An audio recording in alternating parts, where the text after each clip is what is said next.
Hey, what's going on? It's Jason Lucchesi, and welcome to the No Flipping Excuses Show. I am so excited that you are here with us today. I've got an amazing guest that's going to be sharing and giving a ton of wealth knowledge to you that you're going to want to stay tuned for the entire episode. Before I introduce him to you, I'm just going to say this. For those of you that are returning and watching this or listening to this on iTunes, thank you so much for being part of what we're doing in the real estate community. Really, really appreciate you. If you are brand new, welcome. Make sure you become a subscriber. Click that button below. We would love to make sure that you get notified of brand new episodes just like this as soon as they're released. Also, make sure you give this video a thumbs up, like the video, and as always, we'll be continuing the conversation after the show wraps from today down in the comment section. So would love to hear from you. Would love to continue the conversation below in the comment section. If you're on iTunes, make sure you give this a 5-star review. Would love to have your feedback as well. Now, without further ado, I've got Mr. Joe Marquest joining us today. He's a cowboy, folks. He's got his cowboy hat on. He's ready to go. He's fired up. We talked a little bit beforehand, and man, he's ready to deliver the goods to you. Joe, welcome to the No Flipping Excuses Show. So glad to have you, buddy. How's it going? Doing well, Jason. Thank you for having me on it. I truly do love educating people on the consciousness around wealth and finance and investing and money in general. Yeah. That's truly where you can make changes. There's people that teach tactics, there's people that teach strategy. Consciousness trumps both of those. Tactics and strategy are necessary, but if you're not changing the consciousness around what you think, what do you believe around money and investing, you're only going to get so far with tactics and strategy. Oh, I agree wholeheartedly with you on that, Joe. So, before we hop in and go into exactly what you're going to be sharing today, let me ask you this. Some people may not know who you are. So can you share a little bit about you and your background just so we can kind of let our audience know who you are, what you're about, and what we're going to be sharing today? Definitely. And I don't teach from an ivory tower. I don't teach. It's all from stuff that I learned the hard way. I was born and raised on a ranch and basically grew up the hard way. My dad got killed when I was 6 years old, Oh my grew up gosh. that day. But, well, it's exactly what was meant to happen to make me the person I am. Because it's made me tougher than nails, and there's nothing life can throw at me that I'm not going to be able to handle. And that's one of the keys is you don't ever lose. You learn, you pick yourself up, and you keep going. You take what you learned and you apply it to the next go round. Yep. And that's what started me on the journey of learning more about the consciousness around things was in 2008, 2009. We pretty much all that have been in real estate longer than that know what happened during that time frame, but I literally went beyond broke. I was worth almost $100 million and went to negative numbers during that time frame. Oh man. And I basically spent about a year, poor me, pitiful me, and all of this, feeling sorry for myself. But I was like, no, that's not going to happen. And started back doing the exact same thing that I did that made me a multimillionaire the first time around. And it was like I was beating my head in a wall and could not go anywhere. It was like everything I did was the exact same tactics and strategies, but I couldn't go anywhere. Yeah. And that was the consciousness side of it. And, people talk about mindset, but it's not really mindset. It's heart set. You can intellectualize it up there all day long, but until you believe it in your heart, you're not able to do anything. And that was what was the change. I was fortunate, ran across who's now a friend and a partner, but a mentor that helped me in that area. And the minute that I started changing the consciousness, things turned around doing the exact same tactics and strategies again and started able to move forward. I've had times where it felt like I was going backwards again, but because I had the tools and strategies to evaluate what was going on in the consciousness, I was able to navigate that and continue to move forward. Mm. That's the biggest reason why I teach what I do now, is to help people combine tactics and strategies, but more importantly, get their consciousness wired to where they can make the most of those tactics and strategies and become what's truly financially independent. Because, people talk bad about jobs. And really, if you think about it, most of us are nothing but high level employees. We create our own jobs. Like, I'm a developer, I'm big and bad, but that's cash injection. That's in fact, some would say that it's worse off than a W-2 employee because, yeah, make a lot of money. But there's also time periods where you go a year and a half not making money because you have projects that don't get approved, they get tabled and things like that. Right. So you're still creating a job versus investing. Investing is when you get to the point where your money is making money without your action. And very few people can make that switch without guidance. And that's where I teach that side of it. Because, well, you talking about flipping houses. Well, flipping houses is a job. Right. The minute you stop doing the work to flip a house, your income stops.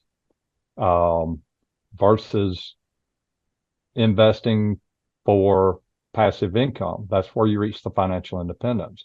Another mistake that people make, and I've made it myself, still doing it to this day to some degree, and balancing it out, is people invest for growth without realizing that some growth assets can create negative income via capital calls, things like that. And they don't have the passive income side of it to cover that potential negative or the reserves to cover it. And what I like to say is you have cash injection. That's basically a job, whether you're self-employed or have a job. Then you have wealthy.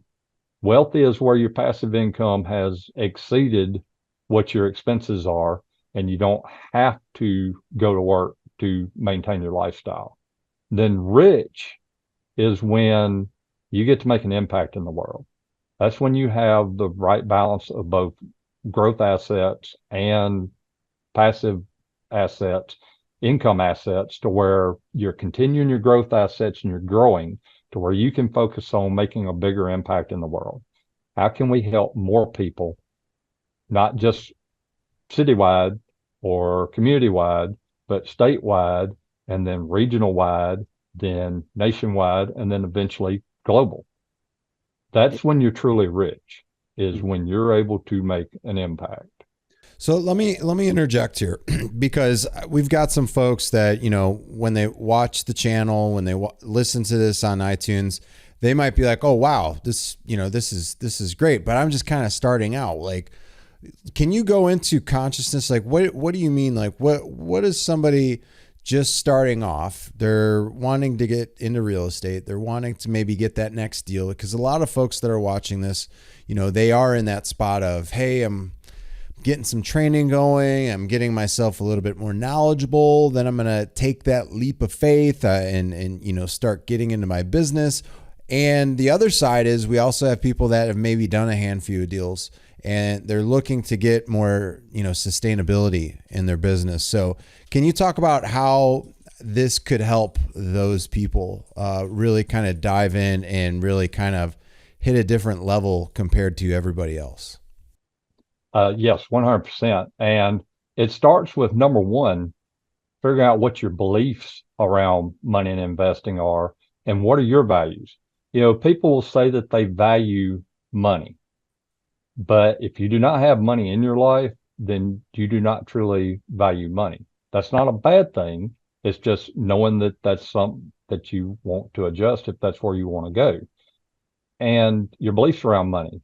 Yeah, and it's what you say, people talk about words are power, and they are.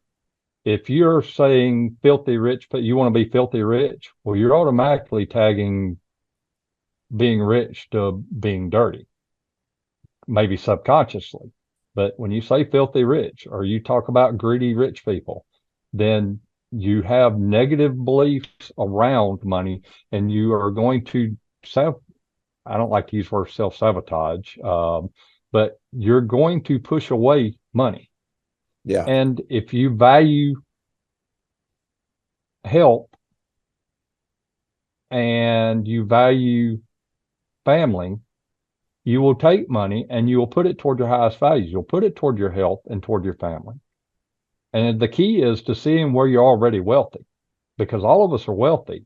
It's knowing where you've taken that money and put it, and not judging, okay, I don't have money, so I'm not wealthy. You are wealthy. You're wealthy in what your values are. But most people don't even know what their values are. A lot of people think they know what their values are, but they're usually something that they're subordinating to other people on what they say their values should be versus what their actual values are. Yes, I agree. Um, people talk about, well, when I get rich, I can do this and this and this. Well, your money problems are going to be your money problems. If you don't solve them at the $100 level, all they're going to do is magnify at the $1,000 level, the $100,000 level, and the $1,000,000 level. So you solve your money problems at the lower levels, then you're able to escalate up through the different levels. That's another key. Being grateful for the level you're at, not necessarily satisfied with the level you're at, being grateful, because you can't make it to the next level of anything if you've got resentment at the level you're at. I really like that, Joe. And sorry to interrupt you, but I really like what you're saying here, and I have to interrupt because I think a lot of people take their daily life for granted. Meaning this, and I'll use me as an example. Like when I wake up, I'm extremely grateful. I have a heart full of gratitude. I'm extremely grateful that, hey, I'm able to wake up. I'm able to serve again. I'm able to go out and do things and put an impact on myself, on my kids, on my family, those around me. And I really agree with what you're saying. Like it has to start local, and then it goes state, and then regional, and then nationwide, and then global. Like, if we go out in our car and we drive from one destination to the other, I'm thankful that I returned safely and that I didn't get into a car accident. If I go to the gym and I finish with my workout, I'm extremely grateful that I was able to finish that workout and not get injured and not have, anything crazy happen with, having a heart attack and dropping dead. Extremely grateful that I'm able to come back home. I'm extremely grateful after meals I eat. It's really the small things, in my opinion, that people overlook that they should be more grateful for. And that's just me. Other people can do whatever they want. I'm thankful that I have this t-shirt on. I have, this Fitbit watch on that allows me to calculate my steps and a bunch of other stuff, right?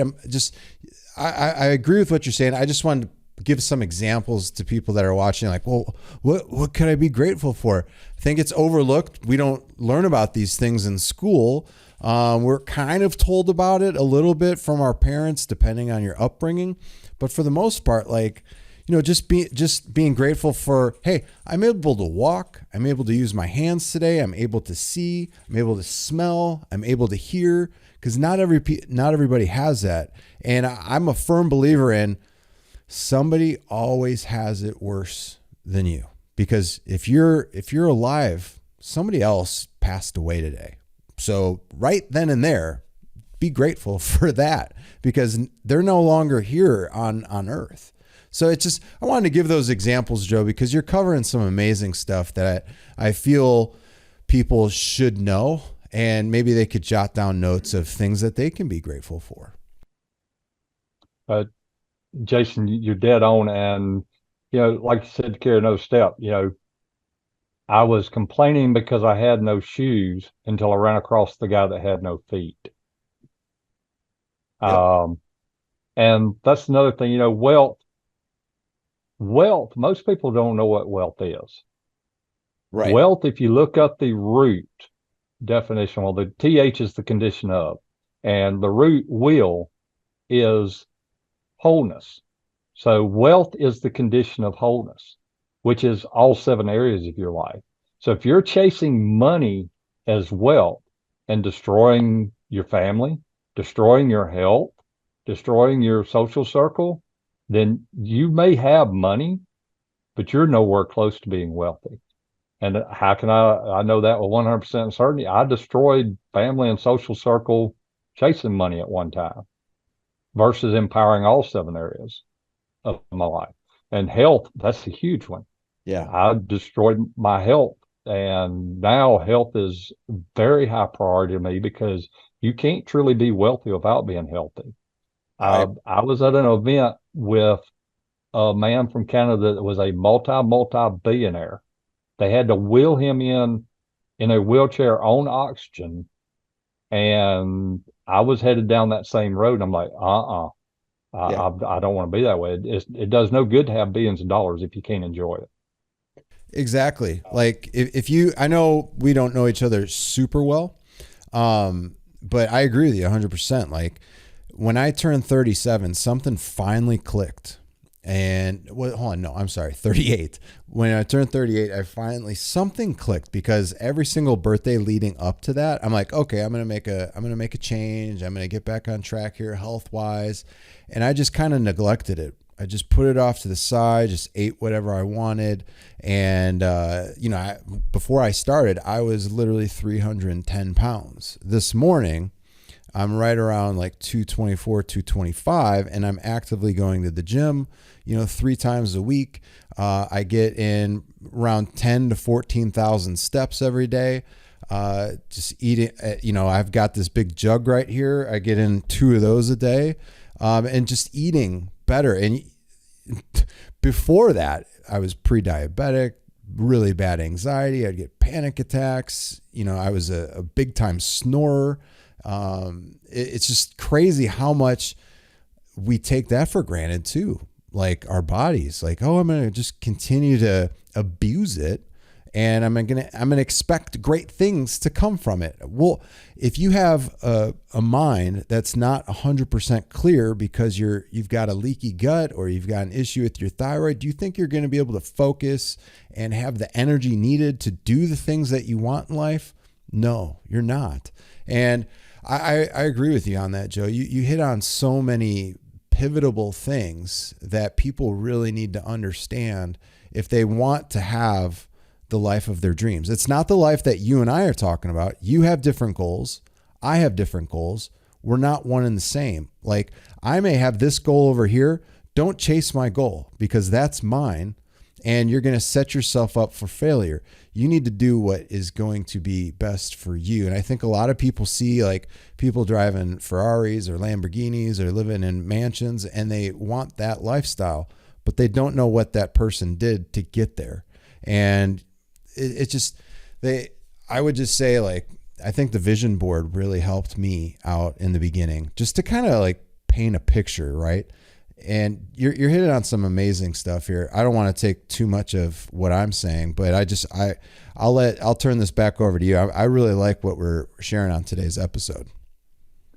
And you hit several key points there as well, Jason. And you brought up vision board. So I'm going to carry that a little bit. All right. 90% of people plus that create vision boards create nightmare boards. Because again, they don't know what their values and their beliefs are. Like you said, you may have this goal and it's great. That's exactly what you want to accomplish because you know what your values are. But the Ferraris and the mansions and all that, if you don't value that, all you're creating is a nightmare for yourself. You're chasing something that you don't really want anyway. And you're creating a nightmare setup for your life. Okay, Yes. I'm not successful because I don't have any of this stuff. Right. But the reason you don't have that stuff is because you don't value it. If you truly valued it, you would have it. Yep. And cutting out pictures of what somebody else says success is not going to give you a successful life. Right. That's why you have to know what your beliefs are. And you can change your beliefs, but you have to know what they are first. and then know what your values are. Yep. And then once you know that, you can build the life that you want. That is your life. That's the key. Mhm. Everybody's, well, financial independence. Everybody's definition of financial independence is their definition. Now, it is an exact formula that you can calculate, and I can get you to that number, but it is what is your definition of it, and then how do we get there? You Right. can't you can't create tactics and strategies if you don't know what the outcome is. So you have to know the outcome first. What kind of outcome are you trying to accomplish? Yeah. And then build from there. I love that. You want to know what my nightmare was on the vision board, by the way? What was it? I wrote a check to myself for $5 million and I put a date on there. By putting the date on there and the amount, that was my nightmare because I didn't hit it, and it was constantly staring me in the face, and it was stressing me out. In all honesty, I wasn't ready, and I put a number that was extremely nuts. Like I think I was just getting started. It was like $5 million. I had no idea how I was going to get there, but I don't know how. Like the movie The Secret was like, yeah, put a check up there and write it to yourself and put it like in the time you would want to get it. And I did that. And I remember every time I'd come into my office, because the vision board at the time was right in front of me, and I'd be like, oh man, I'm not going to hit that. It's not possible. So that those beliefs started going into my head before I was even getting going in business. So I think a lot of us too, like, oh, we need to be millionaires to do this. We need to have X amount of money in our bank account to do this. And I'll tell folks right now, you don't need to put those types of things up in front of your face. I think with what Joe's saying here, you got to take it at your pace. And one thing I'll put up for you too, Joe, so you can, kind of go off and piggyback on this, but I see people put out like, hey, I own $2-3 billion in assets. And people are like, oh, I want to do that too. And they don't understand how and the why. But then somebody, like us, we can get 3 to 4 Airbnb properties and we're producing 20-25 grand in net cash flow without all the headaches of having 4,000 units and all of these money partners. Like, to me, the headache is the multi-billion-dollar assets and having to worry about money partners. Somebody else, the person that I know that helps with that, that's what they like to do. I would rather just have 3 to 5 Airbnb properties producing that type of cash flow for me, because I'm a kind of laid back guy. I don't need a bunch of materialistic stuff. I'm kind of a minimalist. I'm pretty happy with just, the basic stuff. Some people are different. Right, Joe? What would you say to that? Boy, that's about 2 weeks worth of teaching in that couple of statements you made there. Well, that's one reason people chase the big numbers is they think, okay, if I've got that amount of money, then I don't have any challenges anymore. People are usually trying to get away from challenge and they want support. The key, though, is we are living, breathing creatures. The only way anything living grows is through challenge. The proper balance of challenge and support. If you're over challenged, then you got the potential to die. But same thing happens with over support. Look at gardens that are overwatered, they die. Look at children that are over supported. They end up being stunted compared to ones that have challenges that come along. And you said it. When you start getting into $100+ million deals, $1 billion deals, the challenges that you have to navigate are not for most people. You have to truly enjoy those kind of challenges. And there's actually times, like you said, 3 or 4 Airbnbs or short-term rentals, vacation rentals that somebody else manages, because I'm not big on Airbnb just because I don't want to have the headache of even trying to manage that side of it. Sure. That is, for most people, an ideal life, because it's what is the lifestyle that you want to live and determining what it takes to accomplish that and not having the additional stress. When you've got $100+ million development projects going and one gets stalled, you're making $400,000 and $500,000 decisions each week, where most people are like, okay, I only have to worry about how to come up with $1,000 this week. Right. It's what kind of lifestyle are you wanting to live? And then the other thing is you have to build up a tolerance to that challenges. You can't skip. My granddaddy said it best. He had many thousands of head of cattle, but he started with one. He said, you start with where you're at, and if it's one, great. But then you go to 10, you add a zero. Then you go to 100. Then you go to 1,000. Never skip a zero. Same thing with goals. People, the BHAG, big, hairy, audacious goal. Well, then you don't hit it. So you judge yourself as a failure, but you pick yourself up. Okay, I didn't hit that one. So what are we going to do? We're going to create a goal that's double that. Well, then when you don't hit that one, you have that crash again, and you put yourself on a perpetual dopamine cortisol cycle, and it's one big roller coaster ride. Yeah. Darren Hardy wrote the Entrepreneur's Roller Coaster.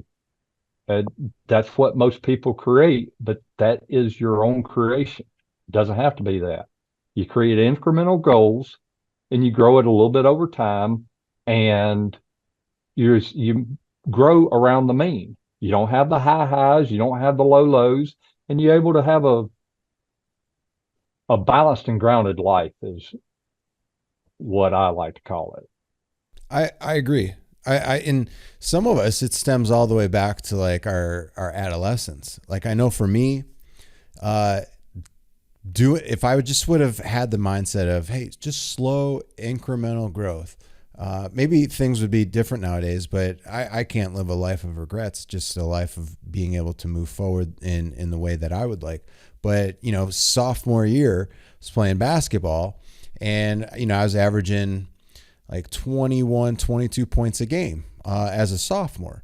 And next season comes around, like after that season's done, I'm like, oh, this is easy. I'm going to be averaging 30 points next year because I'm going to get better and all this type of stuff. And I those big goals didn't pan out, and all these people were asking me the next year, well, why are you only averaging 17, 18 points a game? Like what happened between last year and then this year? And then I started having these doubts fill my head like, well, I guess I'm just not as good as I was last year. I don't know if it was a fluke. And then my senior year, same thing. It was like 18, 19 points. I never was able to get back to the 21, but still that's a decent amount for a big 6A school. And it's amazing. I just picked up on what you just said. It's amazing how we can just tear ourselves down so easily, and just because we didn't hit a certain goal, if that makes sense. It makes perfect sense. And most of us are running on programs that were installed in us in our adolescence, primarily before the age of 7 and then on up into the 12 and early teens. Yep. And what you just said, that was a positive root experience, scoring more than everybody else at your age. And, used to talk about traumas, and your traumas control your life. But people couldn't grasp the concept there was such a thing as a positive trauma. So we started talking about root experiences being positive or negative. And your positive root experiences actually control your life more than your negative ones do. I'll give you an example for myself.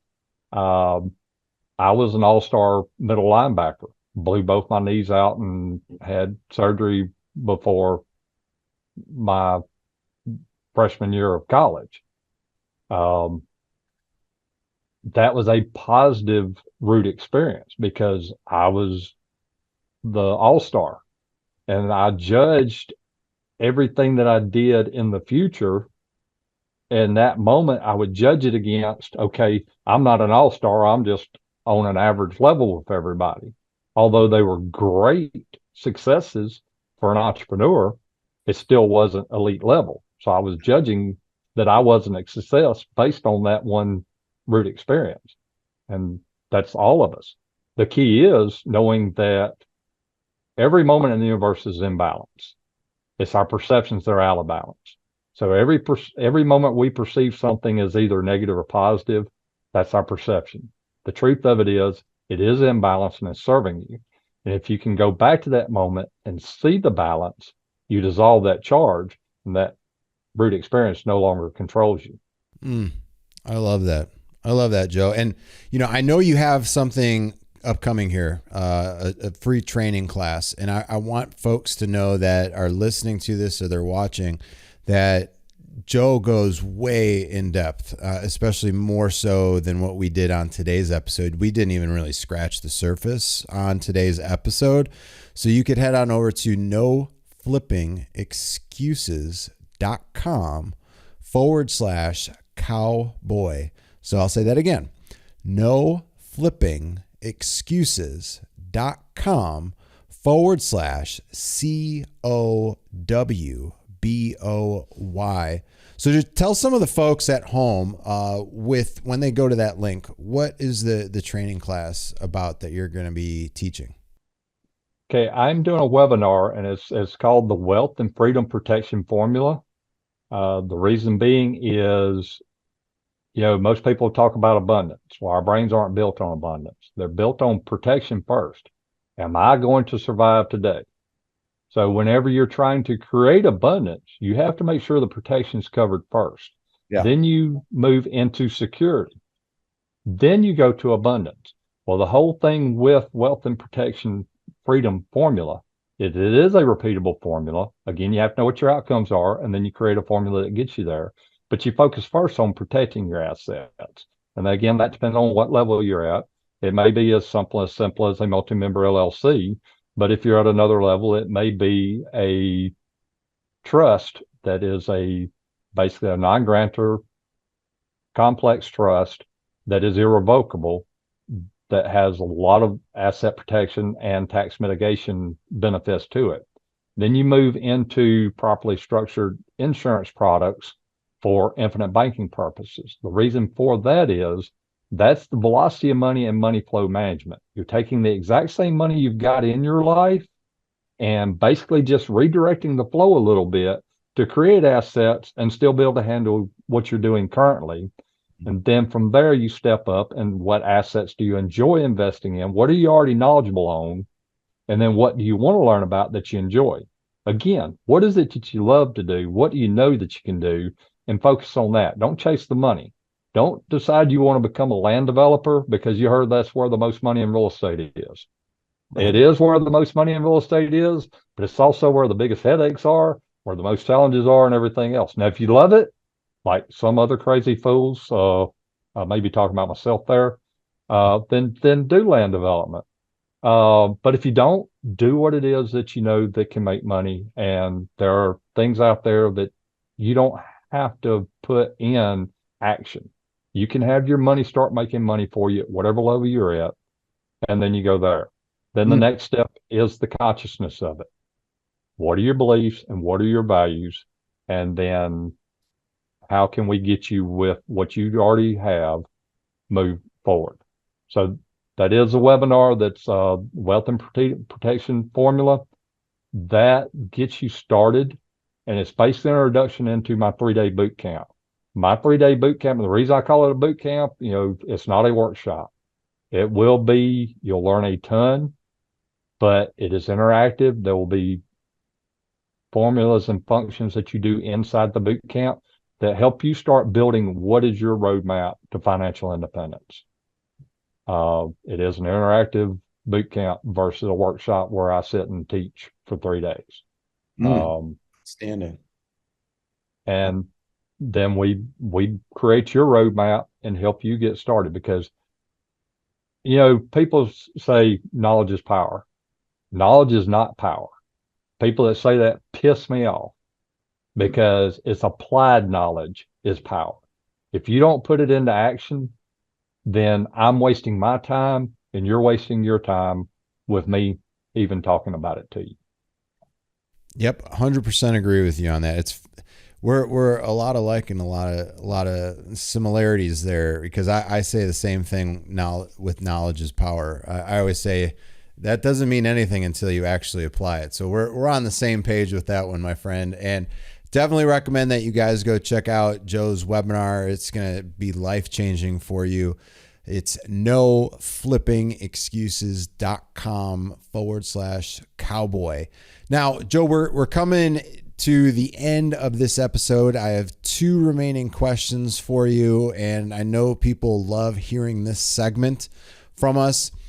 Joe, what's been some impactful books on you? Like, what's a current book that you've been reading that's been amazing, and what's been like a true time tester over the years that you've enjoyed? I know for me, I can't sit down and read. That's just not how I'm wired. I love to put on the headphones and listen on my walks or at the gym or in the car. So what are some of those that you would recommend, my friend? Wow. Books have been a huge part of my life. I escaped into books after my dad was killed. And I'm grateful for it because it's carried over throughout all of life. Yeah. One of the biggest ones is As a Man Thinketh. And knowing that if you don't have purpose, your life doesn't have meaning. And then The Power of Vulnerability, Brene Brown, and understanding that vulnerability is true strength. Mm. You know, a lot of people like, well, I don't want to be vulnerable because I'm this big, strong, tough person. But being able to be vulnerable is true strength. And that was a huge shift for me to be able to make that, because I did everything on my own. A lot of that was because of the root experience of my dad getting killed at the age that he was, and being the oldest child. Raised on a ranch. That was an experience that, well, like I said, it built me into the person I am. There is no way that life is going to beat me in a fight. The only way, if you get me in a fight, you better kill me, because that's the only way you're going to win. Gino Wickman, Traction. Anybody that is trying to start in business, I highly recommend reading that book, whether you're starting in business or in business and not where you want to be. If we talked about creating a job, if you've created a job for yourself, read Traction, to where you can start creating a business to where the business is contributing to your life instead of sucking the life out of you. Agreed. And we'll have in the show notes the copies of the books that Joe recommended. Joe, final question for you, my friend. Do you have any parting words for our folks that are watching this right now? I'd say, remember one thing. Service is the currency of the universe. So if you're trying to grow your business, focus on the service side of it. You know, a lot of people say focus on how much more money you want to make. Focus on the service side. As long as you have self-value and you focus on the service, the money will come. And I put that caveat, self-value, because if your self-worth is not up there, then you'll give it away and not charge. But if you have self-worth and you focus on serving other people, you cannot help but make money. I think it's an impossibility to not make money if you have self-worth and you're focused on serving other people. I love that. So true. That was awesome. I appreciate those parting words. For folks that are with us right now, definitely, this is an amazing episode. Give us a big thumbs up on this episode. If you are not yet a subscriber, I'm not sure what you're waiting for. Click the button below, become a subscriber here on YouTube. If you're on iTunes, make sure you become a subscriber to the channel. We have 3 to 4 episodes going out weekly. So make sure you tune in, make sure you get notified. And as usual, like I said in the beginning, we like to continue the conversation below in the comment section after we conclude from the episode. Would love to talk to you. I personally go in there and I love chatting with folks that tune in and support the channel, support our work over at iTunes as well. So much is my heart's full of gratitude with everybody that is here with us on YouTube and in iTunes or wherever this episode is at. And big special shout out to Joe for joining us today, Joe Marquest. Make sure you check out noflippingexcuses.com/cowboy to sign up for his free training class. Thank you for tuning into today's No Flipping Excuses episode.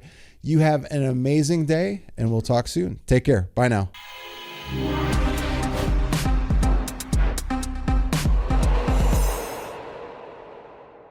Hey, go grab a copy of our brand new book. We'd love to put this in your hands, The Art of Flipping Deals. You could go grab your copy today at theflippingbook.com. Make sure you head on over to theflippingbook.com. We'd love to get this in your hands today and show you exactly how you could get free exclusive inbound leads in your business today. Make sure you head on over to theflippingbook.com. Take care. Bye.